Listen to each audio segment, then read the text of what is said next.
Bom dia a todos. É um grande prazer recebê-los todos aqui no mais um café do CLP. Por favor, eu peço para todo mundo deixar os microfones fechados, porque senão atrapalha aqui a nossa conversa. Eu gostaria de dar boas-vindas ao nosso convidado especial de hoje, o ex-ministro da Justiça e da Segurança, Sérgio Moro. E tenho certeza de que essa vai ser uma conversa muito importante no momento em que o Brasil precisa rever brutalmente as suas políticas de combate à corrupção. Uma das pessoas que está presente aqui, a economista Cristina Pinotti, publicou recentemente um estudo que mostra essa forte correlação da corrupção com desigualdade e subdesenvolvimento. Então, a corrupção é um câncer no país, ela é o retrato da captura dos interesses corporativistas do Estado brasileiro, ela enfraquece as instituições, ela aumenta o descrédito da democracia, a corrupção distorce as leis de mercado, a competitividade, tem enorme impacto na baixa produtividade do país e, acima de tudo, ela destrói a igualdade de oportunidade. E a agenda do CLP, como vocês sabem, é justamente esse fortalecimento das instituições, a formação de líderes públicos e, principalmente, enfrentar as reformas, mobilizar a sociedade para enfrentarmos as reformas do Estado para acabar com o corporativismo, com privilégios e com a corrupção. Porque nós acreditamos que é assim que nós vamos restaurar a confiança e a credibilidade na democracia. E é por isso que o nosso convidado especial hoje, Sérgio Moro, uma pessoa que tem uma história dedicada ao combate à corrupção no Brasil, que, por comandar a Operação Lava Jato, teve um papel incrível em revelar a Constituição e condenar pela primeira vez políticos e empresários envolvidos com os escândalos de corrupção no nível governamental. E hoje, apesar de ter deixado um pouco o palco da magistratura e mesmo o palco público, hoje o ex-ministro Sérgio Moro é sócio da empresa Álvares e Marçal, e numa consultoria americana, e ele está voltado agora à iniciativa privada. Então, muito bem-vindo, Sérgio Moro, e é um grande prazer tê-lo aqui como uma das pessoas que sempre lutou para combater a corrupção no país. Muito bem-vindo. Muito obrigado, Luiz Felipe. É um grande prazer estar aqui presente. Eu, salvo engano, é a terceira vez que eu venho ao CLP. Posso pedir música no Fantástico já, em relação a esse papo. Mas a principal satisfação é ver vários rostos conhecidos, né? Pessoas que realmente têm um apreço. Você citou uma delas, a Cristina Pinotti, que está aqui. E é um tema bastante importante, né? Então, na verdade, o que eu acho melhor é abrir aqui para questões e respostas. É um tema já conhecido. Eu posso só dar uma visão geral, rapidamente, do atual cenário que nós temos visto nos últimos anos. O CLP tem essa preocupação, que é bastante louvável, de construção de políticas públicas consistentes, e fomentar o debate nas diversas áreas é extremamente relevante. Então, se discute economia, principalmente, se discute reforma política, se discute saneamento, educação, são todos temas importantes. E existe uma produção considerável intelectual, tanto do CLP como de outras organizações não governamentais, que apontam, às vezes, claro, existe uma certa controvérsia sobre uma medida ou outra, se é melhor ou não é melhor, mas existe uma série de planos que são importantes para o país, né? Coisas já prontas, que se aprovadas, né, provavelmente nos impulsionaria significativamente para frente, não para trás ou para os lados. E uma indagação que se pode fazer, se nós temos né, muitas vezes o diagnóstico, se nós temos o remédio, o prognóstico, por que isso não se transforma em uma política pública aprovada pelo Executivo, aprovada pelo Legislativo, e, eventualmente, na parte que lhe cabe pelo Judiciário? O que nós temos que chegar à conclusão é que existe uma disfuncionalidade no nosso sistema político de tomada de decisões, seja político aqui no sentido amplo, né, envolvendo até os próprios três poderes. Se nós sabemos o que temos que fazer, pelo menos o core, né, do que nós temos que fazer, por que essas medidas não são tomadas? E aí são vários fatores que nós podemos discutir. Um deles é a corrupção. A gente sempre pensa o custo da corrupção mais como um problema de suborno, de impacto no orçamento público, porque acaba sendo suportado, em última análise, pelo orçamento público, e isso tem um efeito realmente impactante. Mas o principal problema da corrupção é gerar distorções nessas decisões de formação de políticas públicas e alocação de recursos. Então, para ilustrar, são aquelas expressões relativas à construção de catedrais, né, no deserto, desperdício, ineficiência, descrédito da classe política. Nós vimos, num cenário um pouco diferente, esse recente orçamento aprovado, né, a demonstrar que nós, em alguma medida, ficamos reféns de interesses especiais. Então, combater a corrupção não é um fim em si mesmo, né? Não é uma questão de assumir um papel aí de anjo vingador e punitivista, uma visão nessa linha, embora essa visão de fazer justiça, de restaurar a ética seja importante, mas combater a corrupção e prevenir a corrupção é um elemento para que nós tenhamos aí a possibilidade de resgatar o crédito na política e ter formulação de políticas públicas mais consistentes, aprovadas, né, no âmbito aí dos três poderes. Nós avançamos muito nos últimos anos. Tivemos lá o caso do mensalão, que foi um primeiro momento em que se resgatou, né, um pouco da eficiência da justiça em relação a crimes de grande corrupção. Depois nós tivemos a Lava Jato, que foi um avanço, né, foi em números e de esquema criminoso revelado muito superior ao caso do mensalão.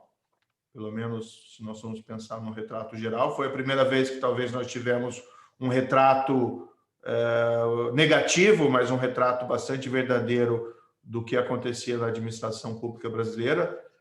Nós já suspeitávamos, não? Mas é diferente quando se vê os fatos. Eu sempre lembro uma comparação que se falava antigamente do tigre, né? Se descrevia no Ocidente o que era o tigre, o animal, o tigre, e era difícil para as pessoas compreenderem o que era um tigre. Mas quando se vê um tigre, você daí tem uma ideia realmente do que a gente está falando. E a corrupção é a mesma coisa. Uma situação é tratá-la de maneira hipotética ou suspeitar da existência. Outra é ver os fatos, é mergulhar nessas entranhas. E aí nós vimos como nossa política estava deteriorada. E foi um grande avanço. O Brasil, que era visto como um país de impunidade da grande corrupção, de corrupção espalhada, né? Teve até um embaixador americano que, muito antes, né, do próprio Lava Jato, foi criticado aqui internamente, porque num comunicado interno ao secretário de Estado norte-americano disse que a corrupção é que era disseminada, mas é isso mesmo, né? Pelo menos isso foi revelado. Um país que era visto como de corrupção disseminada e de impunidade da grande corrupção passou a ser visto com uma certa admiração internacional, porque não só estava cuidando dos seus problemas, mas também se transformou num agente cooperante contra a corrupção no mundo inteiro, em especial na América Latina. Então, foi um grande avanço, né? Todos nós vivenciamos isso. Agora, nós estamos sofrendo retrocesso, né, e retrocessos que não vamos apontar aqui o dedo para pessoas específicas, mas vem dos três poderes. Isso está minorando, né, os avanços que nós tivemos nos últimos tempos. Entretanto, na minha avaliação, o legado mais importante é mostrar que a corrupção é um fenômeno de fraqueza institucional e cultural, o que significa, né, que não existe um destino manifesto de nós sermos corruptos. Nós devemos enfrentar a corrupção com políticas públicas consistentes. Como você... Por favor, gente, só para manter os microfones fechados aí das pessoas aí, porque senão atrapalha aqui, por favor. Desculpa, ministro. Não, perfeito. Como você disse, hoje eu estou na iniciativa privada, né? Eu estou na Álvares de Marçal. Tem até um sócio nosso aqui participando, que é o Guilherme Henriques. Convidei ele para participar, para conhecer o CLP. E, bem, o que eu estou fazendo hoje? Eu acredito no papel do setor privado em relação à política de integridade e anticorrupção. Assim como a gente fala muito em ESG, hoje em dia, das preocupações das empresas com a parte social, com parte do meio ambiente, existe a parte da governança que compreende políticas de integridade. E a gente vê internacionalmente, existe um grande movimento em torno não só do ESG, mas também de políticas de integridade e anticorrupção. Então, apesar desses nossos retrocessos aqui, eu acredito que isso seja temporário, né? E que há uma tendência internacional por maior integridade no setor privado que vai acabar contaminando com o tempo, no bom sentido, evidentemente, o setor público, né?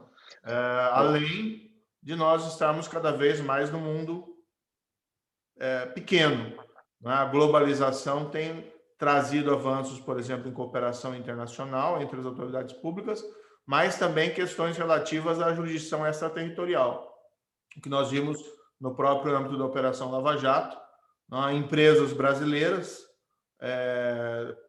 de uma forma que nós não víamos antes, pelo menos não na mesma quantidade e frequência, tendo que resolver questões com jurisdição extraterritorial de países como Suíça e Estados Unidos. Isso também contribui, se a gente deixar de lado aquele ufanismo tolo de, vamos dizer, sermos soberanos para ser corruptos, ou sermos soberanos para destruir o meio ambiente. Se nós deixarmos isso de lado, nós vamos ver que isso pode contribuir para avanços. Moro, a primeira pergunta aqui, que já apareceram várias, como é que você vê a decisão de ontem do Supremo Tribunal Federal de ter considerado a sua atuação como parcial nos julgamentos da Lava Jato? Isso é um sinal de que o retrocesso da Lava Jato começa com esse julgamento da sua parcialidade e começa a limpar a barra do ex-presidente Lula? Veja, é difícil comentar decisões do Supremo. Primeiro, deixar claro aqui, eu respeito institucionalmente o Supremo Tribunal Federal. É uma peça importante, né, dentro do nosso Estado de Direito. Evidentemente, ali sou afetado pessoalmente pela decisão, mas não tenho como concordar, né? O fato que eu posso dizer, durante a Operação Lava Jato, se julgou ali com base nos fatos, com base nas provas, com base nas leis. Todas as pessoas que foram processadas, acusadas, condenadas, foi porque haviam cometido crimes, seja de pagamento de suborno, ou seja de recebimento de suborno. Os fatos ali não foram inventados. Nós tivemos de retorno, né, já efetuado aos cofres públicos, cerca de 4 bilhões de reais que foram recuperados.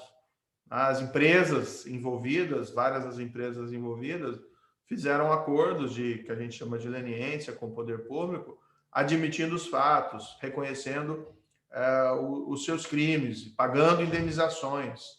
Claro que se pode pegar um ou outro caso circunstancialmente, discutir fatos, discutir provas, mas o que foi feito com uma pretensão de correção.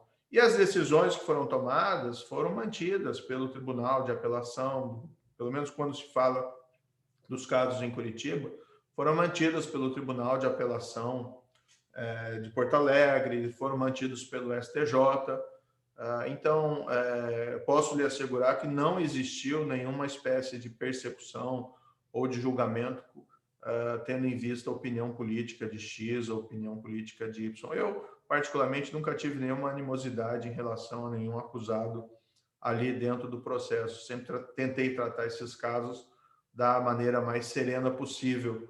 Até porque, como eu disse, não é uma questão, justiça não é uma questão de vingança, né? Justiça é uma questão simplesmente de aplicar a lei. E, infelizmente, né, a dimensão dos fatos acabou levando com que algumas pessoas dissessem, para atacar a operação, dissessem que teria havido uma criminalização da política. Mas, no fundo, quem criminaliza a política é quem se envolve em práticas de suborno. E os fatos ali revelados envolviam uma prática tão disseminada, né? Eu gosto de utilizar, acho que esse é o caso também da Cristina, que está aqui também, a expressão sistema de corrupção, né? Uma expressão que vem lá de um procurador que trabalhou nas Mãos Limpas, que é do Percamilo da Vigo. Não sei se ele foi o autor da expressão, mas ele tem um livro, né, Sistema de Corrupção, e que basicamente revela isso, né, de pagamento de suborno se transformando numa espécie de rotina. Não só aqui no Brasil, né? Nós vimos aí o nosso vizinho Peru, né? 4 ex-presidentes acusados de recebimento de suborno da parte de uma empresa brasileira. Um deles cometeu suicídio até. E aqui no Brasil, né, o rol das revelações que foram efetuadas, lamentavelmente, afetava uma boa parte da classe política, que levou esse tipo de argumento. Mas, no fundo, assim, os fatos são os fatos. Né? Fatos são, repetindo aí um ex-presidente norte-americano, os fatos, às vezes, são coisas teimosas. E não se mudam os fatos, por mais que se queira construir narrativas em cima dos fatos. Exatamente, né, ministro? Essa aqui é uma das perguntas que já começa a aparecer aqui. Os fatos não mudam, mas as narrativas mudam. E a narrativa agora de que Lula é vítima de perseguição na justiça casa com uma pergunta que está sendo feita aqui, que me parece muito pertinente. Esse é o início da decadência do combate à corrupção no Brasil? Ou seja, a Operação Lava Jato vai seguir o fim patético que foi o caso das Mãos Limpas na Itália? É aqui, daqui para baixo, é ladeira abaixo, daqui para frente? Eu diria que isso se insere num contexto mais geral, não começou agora, né? Então, que nós tivemos algumas decisões judiciais anteriores que dificultaram a própria questão da revisão da execução da condenação em segunda instância, que foi uma decisão de novembro de 2019, algumas iniciativas legislativas que têm um efeito, vamos dizer, ruim para o combate à criminalidade e à corrupção. Por exemplo, a nova lei de abuso de autoridade, ela tem um efeito que a gente pode chamar de um efeito deterrente, né? O deterrent effect, como eles chamam lá nos Estados Unidos, que gera um efeito intimidatório em relação à atuação independente de juízes, procuradores, agentes policiais. A própria, vamos dizer assim, ou você tem um comprometimento, né, sério com prevenção e combate à corrupção, e como eu disse, assim, não estou dizendo que o mundo se esgota nisso, nunca, né? É um meio para você alcançar a possibilidade de construir políticas públicas mais consistentes, evitar desperdício de recursos, gerar alocação ótima de recursos, evitar a competição desleal dentro do mercado, fomentar no setor privado políticas de produtividade e não políticas de boas relações com o poder público unicamente, né? Enfim, eu acho que depende de nós. O ponto favorável, né, e aqui eu reitero, existe uma tendência internacional, tá, de maior integridade e de prevenção à corrupção, tá? Que se reflete em vários aspectos, né? Por exemplo, apesar de tudo, nós tivemos alguns avanços legislativos. A Lei Anticorrupção de 2013, a Lei Anticorrupção de 2013 empresarial brasileira, né? Lá fora eles chamam do Clean Companies Act, não só no Brasil, nós temos leis que foram aprovadas na esteira da Operação Lava Jato, de certa maneira, talvez influenciadas na Argentina, em 2016, no Peru, em 2018, no México, em 2016, quer dizer, na Argentina, acho que foi em 2018. Para ficar apenas aqui em 3 exemplos, baseados um pouco na lei brasileira, mas principalmente no FCPA norte-americano. Nós tivemos, em 2016, a lei das estatais, que foi um avanço na governança das nossas empresas estatais, estabelecendo ali critérios técnicos para a nomeação de membros de conselho de administração, de conselho fiscal, estabelecendo restrições, e nós estamos vendo como esses instrumentos são importantes, embora nem sempre eles configuram uma proteção absoluta contra interferências indevidas nas nossas estatais. Nós tivemos agora uma nova lei de licitações, que tem aspectos positivos. Por exemplo, ela busca fomentar a adoção pelas empresas de políticas de integridade. Isso é bastante relevante. Então, assim, estamos vivendo certos retrocessos. Depende de nós a construção do futuro, que é óbvio, dentro de uma democracia. Agora, existem alguns sinais positivos. Como eu disse, hoje, a minha crença é muito mais no papel do setor privado nessa área do que no papel do setor público, né? Infelizmente. Dá para se trabalhar nessa outra perspectiva, né? Porque é aquela história, a corrupção envolve quem paga e quem recebe. Se um deles não participar, fica ela um tanto quanto comprometido. Claro que o ideal seria que nós tivéssemos, de ambos os lados, políticas mais consistentes, né? Porque isso realmente é transformador. Agora, a história do nosso combate à corrupção é a mesma história que nós temos do combate à inflação, à hiperinflação, né? Nós passamos uma boa parte de anos depois da redemocratização, e mesmo antes, com uma inflação descontrolada. Em alguns períodos era hiperinflação. E chegou um momento ali, histórico, que, né, principalmente os economistas aqui, mas mesmo quem não era economista, eu também vivi esse período, não sou tão novo assim, que a gente achava que a inflação era natural, né, que era um problema estrutural da nossa economia e que a gente perdia tempo tentando lutar contra a inflação. O melhor era aprender a conviver com ela. E aí, utilizados aqueles remédios errados, a superindexação, que retroalimentava a própria inflação. E, de repente, veio, né, em 94, um projeto político consistente, com formulação de políticas públicas consistentes, e a inflação deixou de ser um problema, vamos dizer assim, pelo menos um problema central.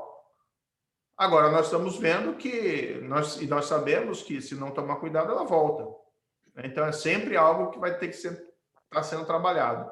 Mas o período em que nós vimos a inflação como algo natural e que não podíamos fazer nada em relação a ela foi superado. A mesma coisa a questão da corrupção.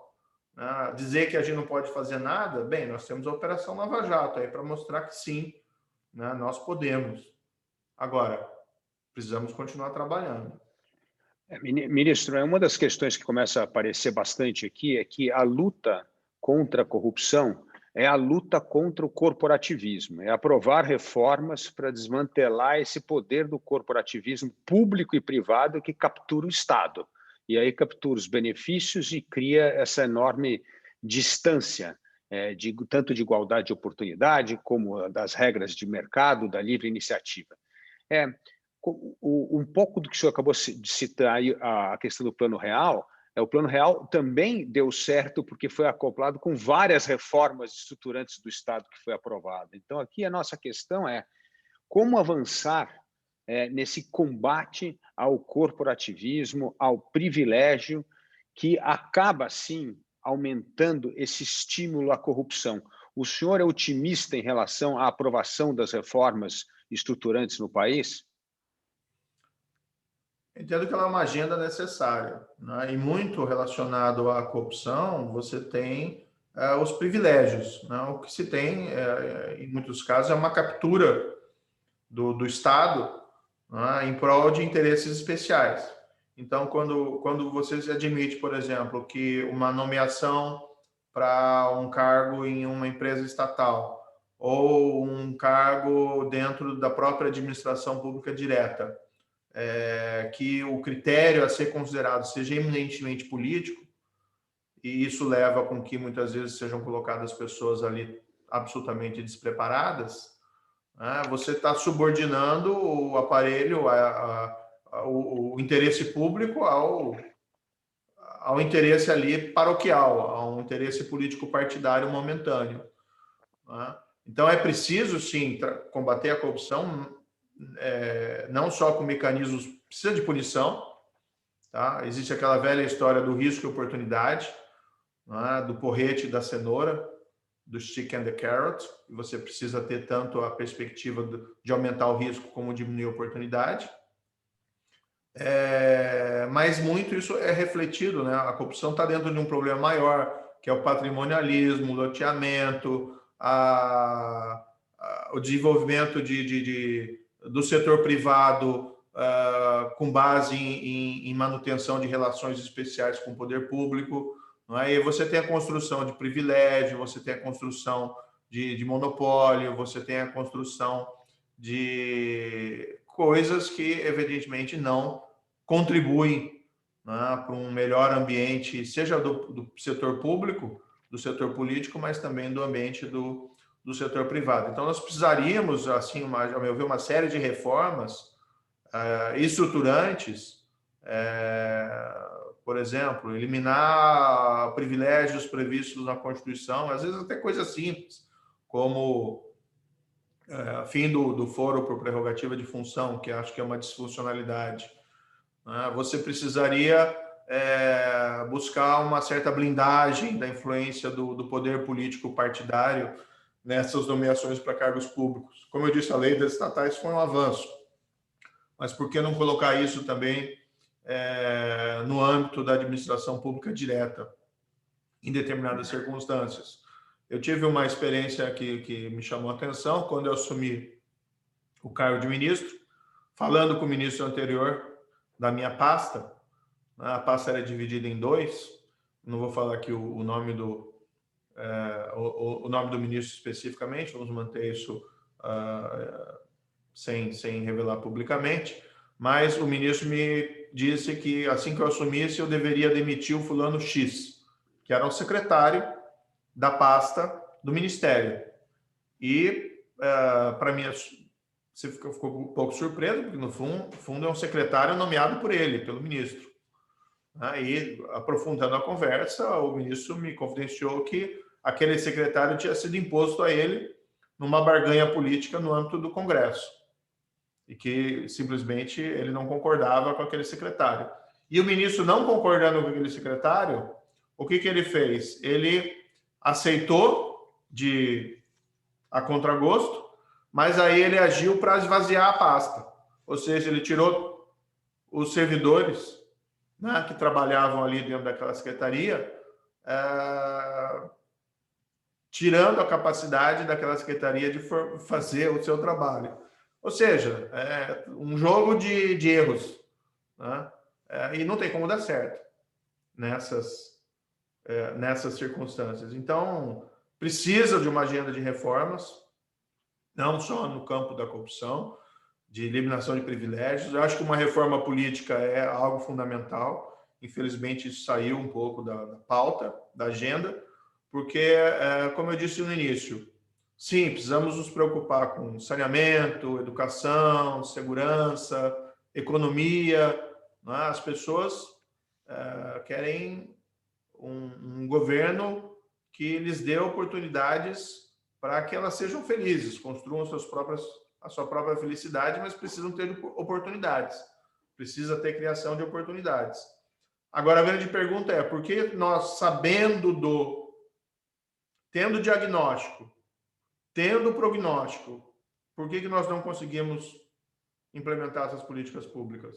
O que está tão de errado no Brasil nos últimos 30 anos que nós vivemos patinando? É falta de conhecimento? Não é falta de conhecimento, né? Mesmo aqui nessa audiência tem pessoas extremamente qualificadas, né? Você, Felipe, está dedicado sempre lá a construir bons projetos de lei nas mais diversas áreas. E nem tudo é reforma gigantesca, né? Muitas vezes são essas micro-reformas, mas que aprovadas fazem uma grande diferença. De vez em quando, uma delas emplaca, né? Com algumas alterações, mas algumas delas emplacam, como a nova lei do saneamento, não é? Mas por que a gente não consegue fazer isso de uma maneira consistente, em alto nível? Por que nós estamos sempre patinando? O problema é que nós precisamos ter mudanças que permitam a aprovação dessas políticas públicas consistentes, o que envolve reforma política, muitas vezes pode envolver reforma judiciária, enfim, uma série de coisas.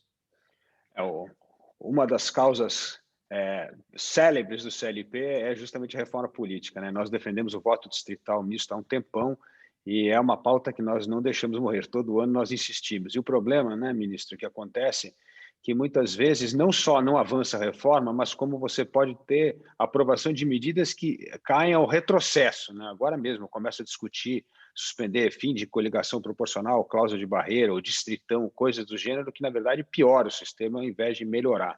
E nesse sentido, eu gostaria de perguntar uma questão que começa a aparecer aqui várias pessoas, é a questão da insegurança jurídica. Agora, então, que o senhor está numa consultoria, setor público e privado, com essa visão dupla, certamente essa é a questão do dia. O Brasil, com essa insegurança jurídica, tem enorme dificuldade de atrair investimento, porque ninguém sabe como é que a lei vai ser interpretada ou se será respeitada. Nós tivemos o caso mesmo do encampamento da linha amarela no Rio de Janeiro, no momento que nós estamos precisando dramaticamente de investimento em infraestrutura, e tudo isso causa muita insegurança jurídica. E parte da insegurança jurídica tem, inclusive, a ver com o caso de ontem do STF, é a assimetria quando ocorre o fato e depois quando é julgado. Então, você pode começar um contrato hoje, daqui a 5, 6 anos, a justiça vai rever o entendimento de uma lei passada que foi acordada entre ambas as partes. Como é que o senhor vê esse revisionismo de lei e essa assimetria gigantesca entre contratos celebrados e depois uma visão completamente deturpada das cláusulas que foram aceitas por ambas as partes no passado? Bem, o desenvolvimento econômico, ambiente de negócios depende de previsibilidade. Então, o investidor, ele quer tomar as decisões dele e ele quer ter uma perspectiva de retorno. E, claro, sempre existe alguns fatores que podem afetar essa perspectiva, que são incontroláveis, né? Mas, de fato, o nível de insegurança jurídica no Brasil é muito grande em vários aspectos. E isso também é uma parcela de responsabilidade do nosso Poder Judiciário. Não vamos apontar dedos aqui para pessoas específicas ou órgãos específicos, mas talvez falte um pouco em determinados momentos uma postura de uma maior autorrestrição judicial para alguns temas. Eu lembro quando eu era ministro, por exemplo, ainda no começo da pandemia, e veio uma decisão, fui informado assim na última hora, que um juiz tinha dado uma decisão fechando lá o aeroporto de Fortaleza para voos.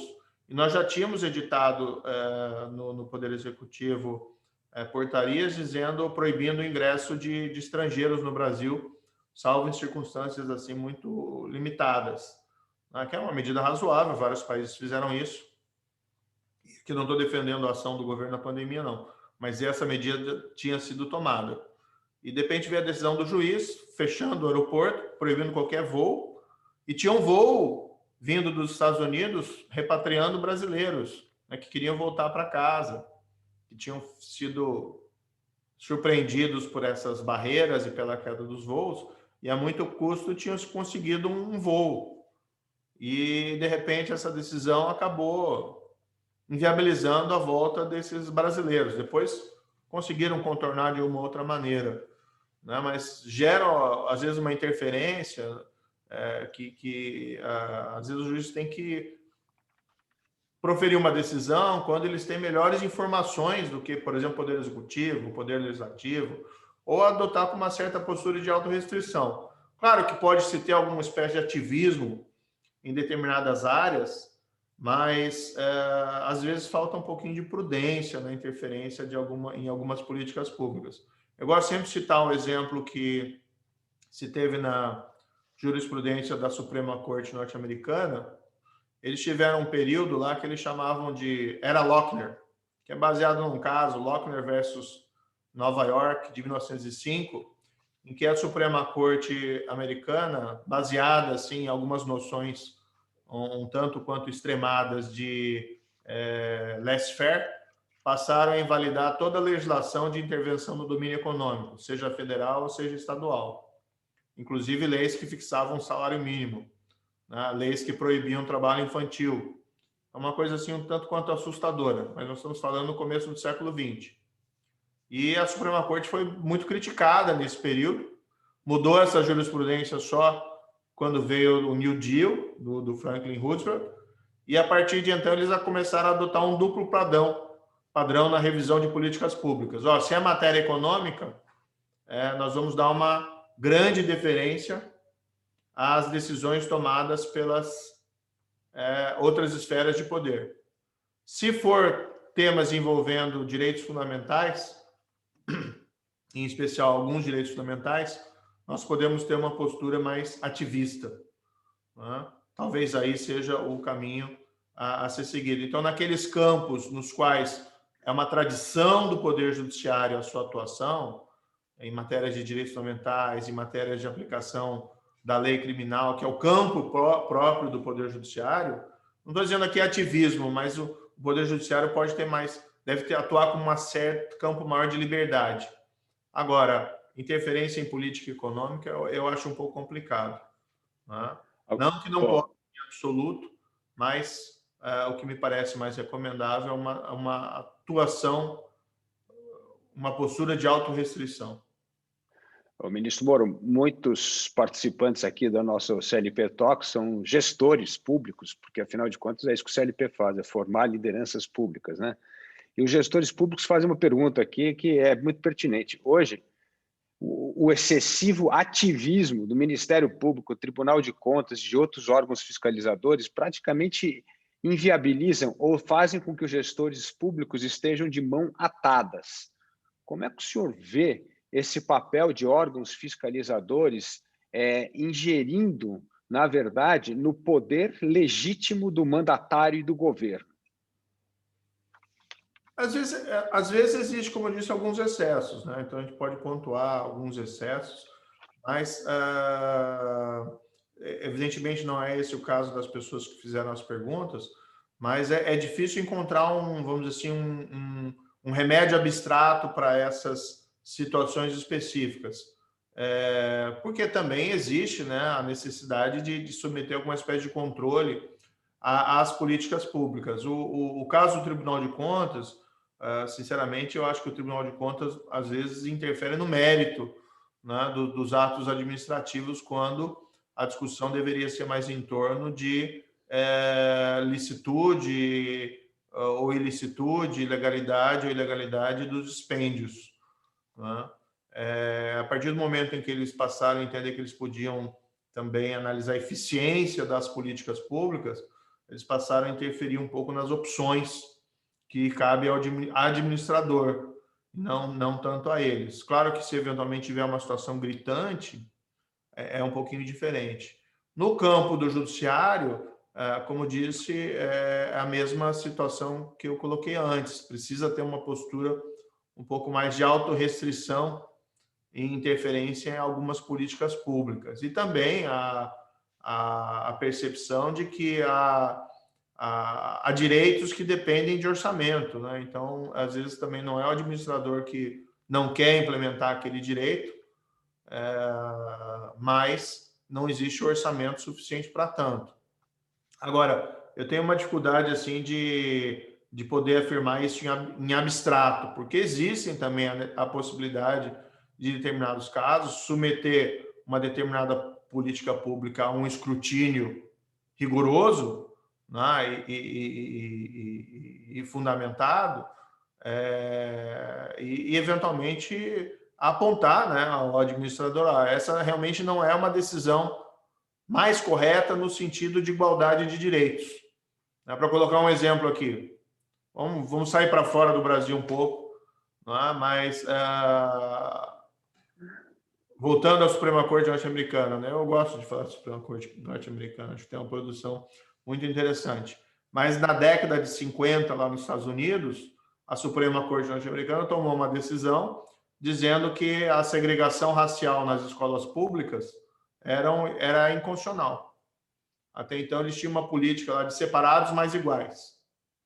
Né? Ou seja, desde que as escolas tivessem as mesmas condições, você ter a segregação nas escolas não haveria nenhum problema. Claro que as escolas nunca eram iguais na prática.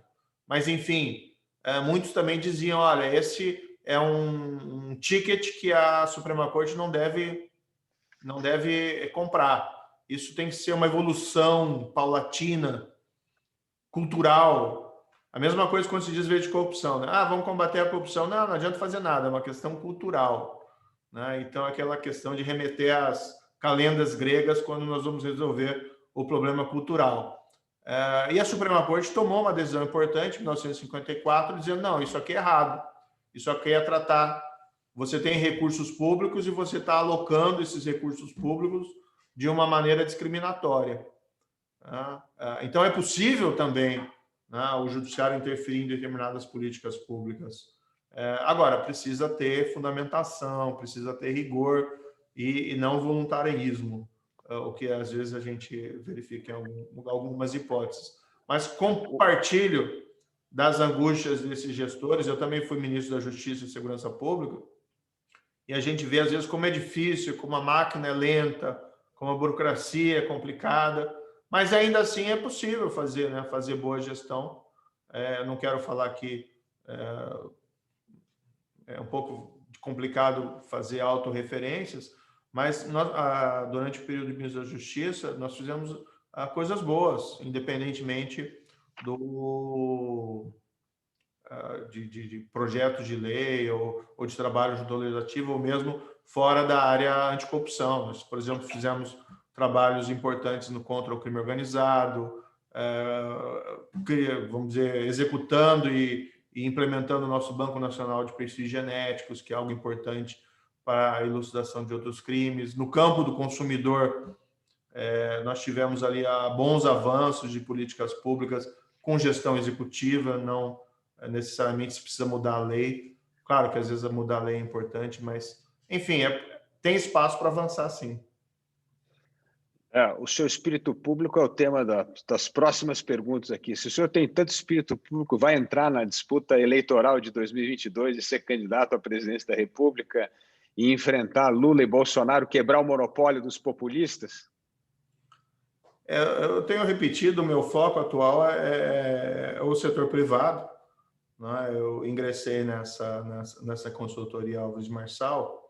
O que me atraiu em particular é que é uma empresa internacional, ela tem um ramo forte ali no Brasil, mas ela tem escritórios espalhados no mundo inteiro, e o que eu pensei em particular foi o seguinte: olha, eu quero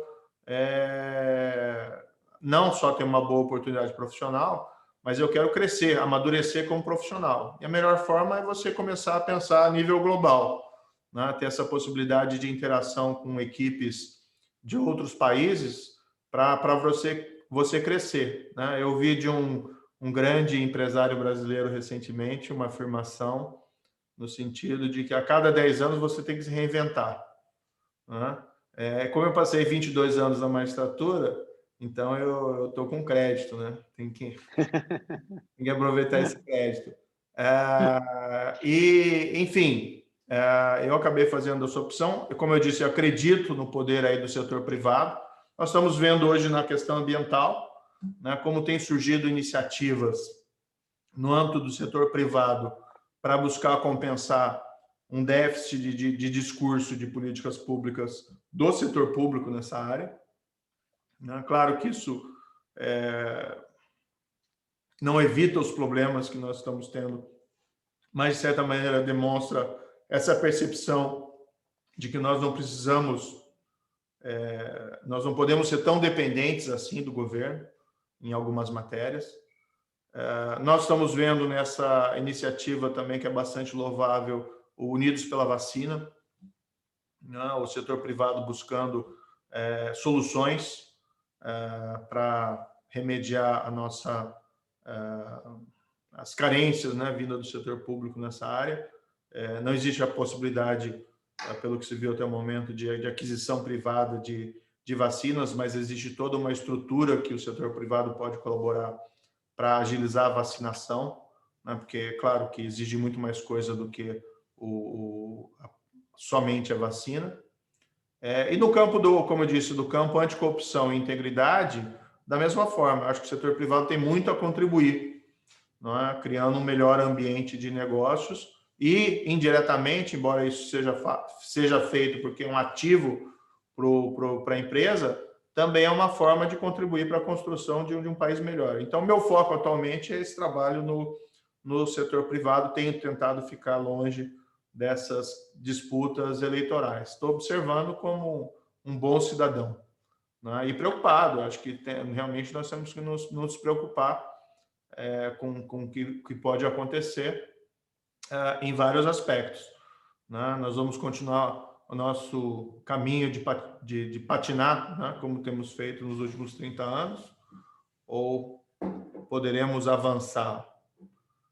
Agora, né, Felipe, também não deveria ser, no Brasil, a cada 4 anos, essa angústia toda, essa percepção de que existe uma situação de tudo ou nada, né? Mostrando que a gente está frágil como sociedade civil, a gente está frágil como o setor privado também se encontra frágil, porque, claro que o governo faz diferença, mas não deveria fazer tanta, né? Nós temos que encontrar caminhos aí na sociedade civil, no setor privado, para conseguir avançar independentemente do governo. Você tem razão, mas aqui está o professor Pastore, que é a nossa autoridade máxima nos assuntos econômicos, e ele sabe que 40% da economia do PIB passa pelo Estado, então é difícil lutar contra um Estado desse tamanho gigantesco, sufocando tantas áreas, né? Mas certamente essa mobilização da sociedade civil vem sendo um exemplo nessa pandemia, né? Agindo em tantas frentes, como você bem disse, saúde, na questão da distribuição de cestas básicas, na pressão por reformas no Congresso Nacional. Mas aí agora eu faço uma pergunta para o Sérgio Moro, cidadão. Como cidadão, você vai se engajar na campanha política em apoiar essas candidaturas de centro? Porque nós sabemos uma coisa, o populismo é desastroso para o Brasil. Se o Brasil tiver 20 anos de populismo, eu digo que a nossa geração vai ser cobrada pelos nossos filhos e netos. Como é que vocês foram tão incompetentes, omissos e irresponsáveis de eleger durante 20 anos populistas que destruíram o Brasil, destruíram a democracia, destruíram a sociedade, aumentaram a miséria? Então, como cidadão, com espírito cívico, nós todos temos essa missão de lutar por uma candidatura de centro que tenha uma alternativa real ao populismo. Como você se engajará como cidadão na campanha, assim, apoiando uma candidatura de centro para fugirmos dos extremos populistas? O grande problema da América Latina parece refém, né, dessas soluções populistas. Nós falamos muito aqui do Brasil, mas nós vemos outros países na região padecendo, em geral, das mesmas dificuldades similares, né?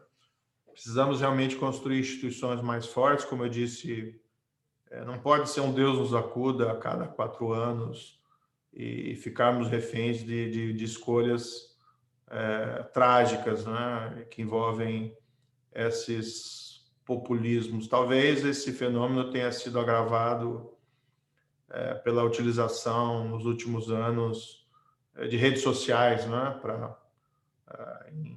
em campanhas. Isso talvez tenha aumentado a polarização. Isso não aconteceu só no Brasil, né, mas no mundo todo. Talvez isso esteja diminuindo, não sei. Ou às vezes é uma percepção unicamente individual. Olha, Felipe, eu vou me abster de fazer te responder diretamente essa questão.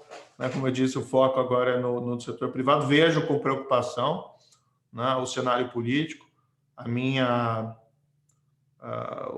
O que eu entendo, tem uma frase que é do vice-presidente do Hamilton Mourão, né, que ele usa muito, que era importante colocar a bola no chão. Né? Precisamos ter menos temperatura política, né, para que a gente possa realmente realizar escolhas mais racionais. E, enfim, é preocupante, né?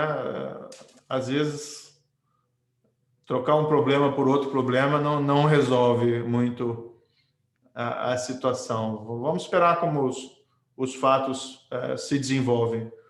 Eu, de todo modo, vou estar sempre à disposição para discutir, debater políticas públicas que eu entenda que possam ser consistentes. Né? Quando eu saí do governo, inclusive, eu coloquei dessa maneira.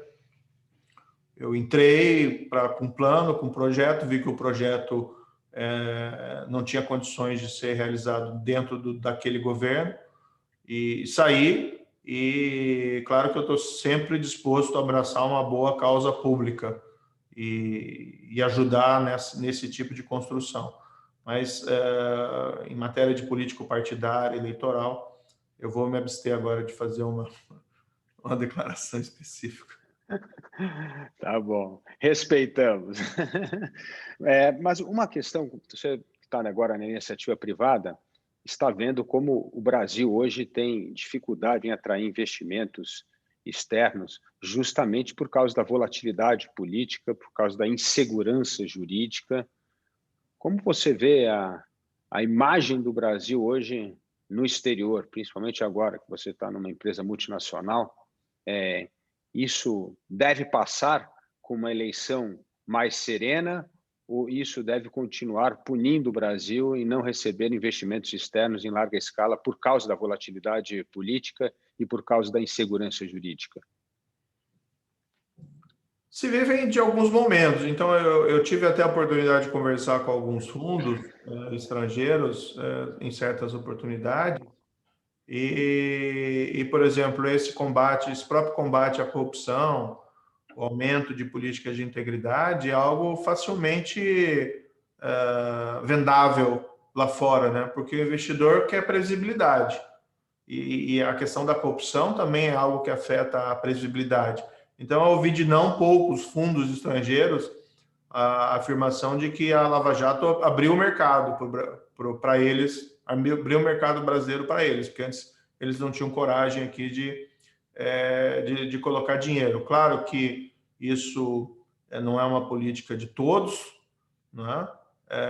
Mas isso vai ser cada vez mais frequente, assim como as empresas estão preocupadas hoje em investir e ter políticas de conformidade ambiental, né? Não ser vistas como poluidoras ou contribuintes para o aquecimento global, certo que existe às vezes um pouco de hipocrisia em algumas situações, mas essas políticas, né, de ESG, de integridade, anticorrupção vão estar cada vez mais presentes. Durante a Lava Jato, isso foi um ponto positivo para o Brasil.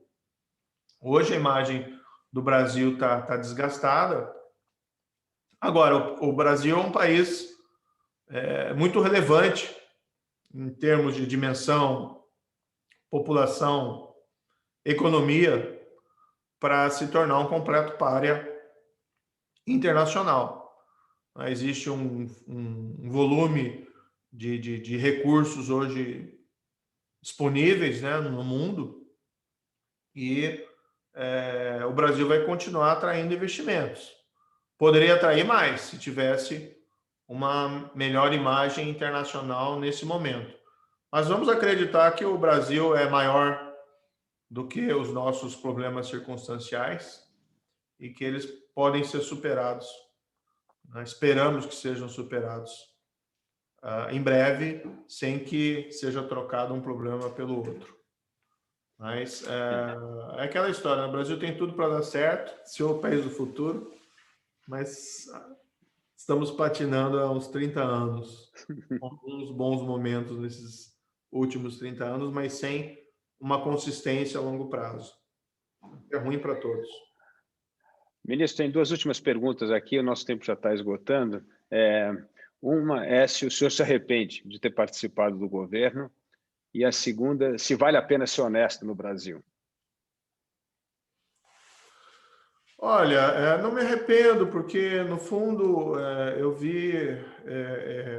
quando eu saí do governo, eu recebi um convite do presidente eleito, e embora tivesse já muitos juízos negativos, havia uma expectativa, né, de que a vestimenta do político radical seria abandonada por uma postura um pouco mais de estadista. E quando eu fui até, houve pesquisas na época apontando uma aprovação da minha decisão da ordem de 85%. E eu realmente vi aquela possibilidade de, em Brasília, não é, se construir políticas públicas mais consistentes. Claro que o Ministério da Justiça e Segurança Pública tem uma série de atribuições enormes, mas o foco era combate à corrupção, ao crime organizado, à criminalidade violenta. Hoje a gente esqueceu alguns desses temas, mas, por exemplo, o número de crimes violentos no Brasil é algo também que gera uma insegurança aqui pior do que a jurídica, né? Uma segurança física para as pessoas, né? Nós chegamos em 2017, que foi o recorde absoluto, 67 mil homicídios no ano. Ou seja, certamente todos vocês já ouviram a afirmação de que vou deixar o Brasil porque é muito inseguro, o risco de você ser vítima de um crime é significativo. Então, tinha uma pauta ali relevante, eu acho que, em parte, a gente conseguiu implementar em alguns aspectos. Tivemos lá uma queda substancial do número de crimes no primeiro ano do mandato, né? Claro que não, ninguém inaugura nada do zero, né? Existiam políticas públicas que vinham sendo tomadas que estavam melhorando, né?